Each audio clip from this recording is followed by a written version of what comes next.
Hello everyone, did that a bit late, and welcome to another UFC review. This for UFC On Fox, Jacare vs Brunson 2, their rematch since August 2012 where they fought then, and Souza won by knockout in the first round.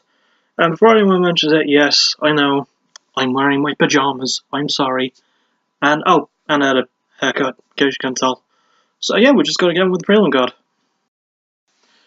We start things off with a fight between Vince Pichel, or Pichel, wherever you say it, against Joaquin Silva, and Pichel won by your decision, and this fight gets up. It was a pretty good way to start things off. I enjoyed how it went, like it was really well paced throughout. Both men looked really, really good, but Pichel did definitely have the stronger of the exchanges. Pardon me.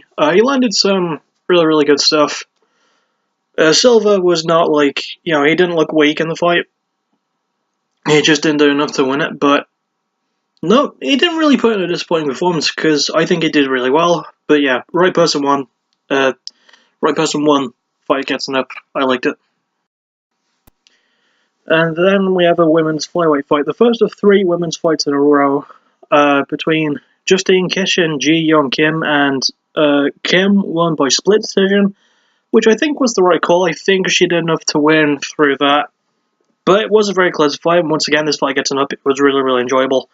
I quite liked it. I feel like Kim did do enough to win. It was a very back and forth fight, a very well-paced one between both. Kish had some really good grapple exchanges. I think she had the better grappling, but Kim managed to defend well enough and get some really good counter strikes in. So yeah, she did enough to get the split decision win. No complaints, really. And then the next one is women's trio fight between Randa Marcos and Juliana Lima. And once again, it's going to get up. Marcos won by unanimous decision. It was a very, very clear one. She outclassed Lima in pretty much every place, but mostly the grappling and takedowns. And when she had Lima on the ground, she mounted really well and landed some great, just fantastic ground pound. She came close to finishing at the ends of rounds 2 and 3. So yeah, I mean, she did a great job. Also, I just really like Randa Marcos. Personally, I just think she's a really good fighter. She's underrated. She's probably the most underrated woman in the strawweight division. So yeah, she had a good showing. Lima did well enough, but obviously not well enough to win. Fight gets up. So that's 3-0. Nothing to complain about. Moving on. We then move to our first down of the night, and the only one. I will spoil this for you now. The only one, because everything else from here was really, really good. So yeah, the last women's fight in a row between Caitlin Chukagian and Mara Romero Borella. And also, I just remembered, I forgot where I was. Did I say the fight between Caitlin Chukagian and Mara Borella thing? Yeah. But yeah, this is the first and only down of the night. Chukagian won by a decision. It was a stand-up fight, and it was kind of okay. It wasn't super fantastic. It was just kind of boring, really, and the fight was pretty much stand-up all the way through. Also, I just realised we're 4 fights in, and I forgot to say where we were, which is the Spectrum Center in Charlotte, North Carolina. So, yay. But anyway, yeah, this is the only down of the night. Neither woman really impressed me, which is a shame, because I've seen Chukagian fight and I know how good she is. I haven't seen Borella fight before, and she was alright, but she didn't really do enough for me, and this fight was just kind of bland. Despite being a stand-up contest all the way through, it really wasn't that exciting. I do think the right person won in Chukagian, but I don't think... I don't know, this just wasn't a good fight. So, moving on. Next we have the co-main event in the prelims between Mirsad Bektic and Godofredo Pepe, and gonna get up. Mirsad Bektic is one of my favourite fighters in the featherweight division. He's really underrated. And he won at 2 minutes 47 seconds of round 1 by TKO with a vicious body punch. And it's weird because Pepe is a much taller fighter and he's much more used to using his range. But Bektic managed to close the distance, land some great combos, and just landed a vicious straight right to the sternum, the solar plexus. And Pepe went down. And on the bright side as well, Mirsad Bektic got performance of night bonus for it. So yeah, this was a really, really good performance from him. I enjoyed it, getting it up. So that's 4-1. And then the closing fight, the prelims between Eric Koch and Bobby Green. Bobby Green won by a decision, and going to get up. This was a really exciting fight. It was really grueling as well. I don't really like seeing Koch lose, because every time I see him fight, I see him lose. Bobby Green, he's also underrated. I've been using that word a lot today. Pardon me. He's got a fair ways to go though, but I think like beating Coke is a step in the right direction. And it was a good enough performance from both. I really can't complain too much about it. I enjoyed what I saw. Really good way to close off the prelim, so it gets an up, so that's 5-1.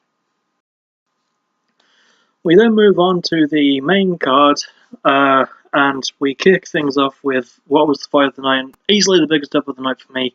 Drew Dober versus Frank Camacho, with Dober winning by unanimous decision. It wasn't an easily won unanimous decision, though. This was an amazing fight. Probably one of the first fight of the night this year that I feel like deserves it. Like, Dober and Camacho definitely put on a great performance. I like Dober, and I'm not too familiar with Camacho, but the two definitely impressed me, like, a lot more. So, I really like this fight. It gets a huge upset at 6-1. And, yeah, Dober and Camacho can sleep happily with the fight of the night bonus because it was super exciting. I really enjoyed it. Right person won. Can't really complain. Moving on. We then move on to the next fight between Jordan Ronaldo and Gregor Gillespie, and Gillespie won by TKO at 4 minutes 46 seconds in round 1.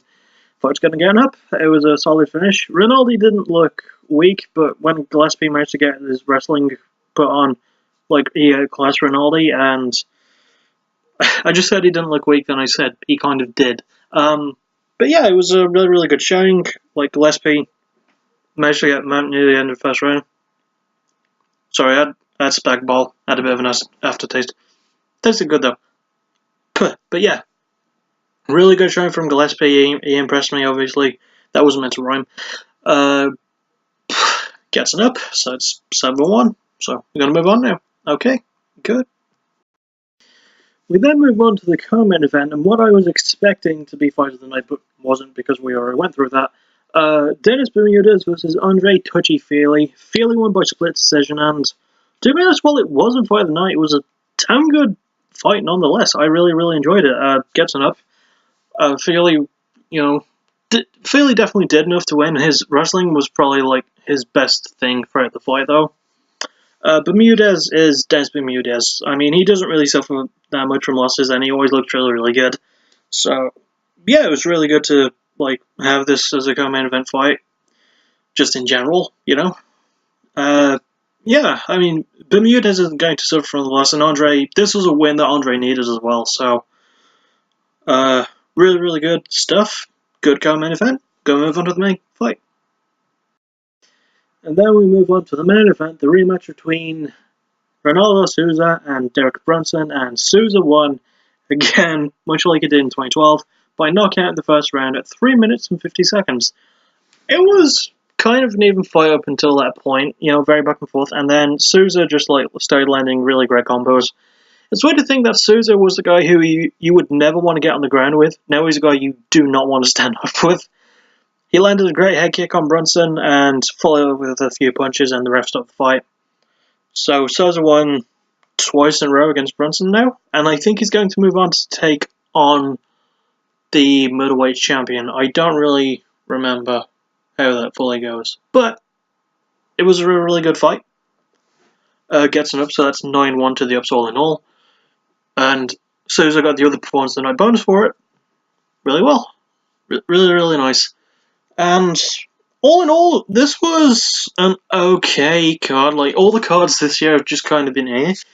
There was way too many fights that went distance. There really wasn't.